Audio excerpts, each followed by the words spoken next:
दुनिया मना रही है चौथा इंटरनेशनल योग डे। वजीर आजम मोदी देहरादून में 50,000 लोगों के साथ उन्होंने मनाया योग डे। वजीर आजम त्रिवेंद्र रावत समेत गवर्नर और कई मरकजी वुज़रा भी मौजूद रहे। योग गुरु बाबा रामदेव ने इंटरनेशनल योग डे पर बनाया आलमी रिकॉर्ड। कोटा में 2 लाख लोगों के साथ योग किया। सीएम वसुंधरा राजे भी शामिल हुई। इंटरनेशनल योग डे पर दुनिया के अलग अलग मुमालिक में भी योग कैंप्स का इनेकाद।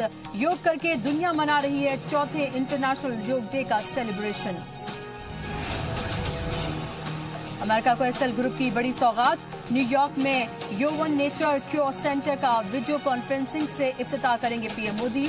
योग प्राणायाम की सहूलियात से लैस है सबसे बड़ा नेचर क्योर सेंटर। मुरैना में हुआ बड़ा सड़क हादसा, 12 लोगों की मौत, 9 शदीद तौर पर जख्मी। जख्मियों में कई की हालत तशवीशनाक। एक जीप रेत से भरे ट्रैक्टर से टकरा गई। डीएसके इन्वेस्टमेंट फ्रॉड मामले में बैंक ऑफ महाराष्ट्र के एमडी रविंद्र मराठे समेत 5 गिरफ्तार। 2000 करोड़ से ज्यादा का माशी घोटाला। 27 जून तक की पुलिस कस्टडी में सभी मुलजिम।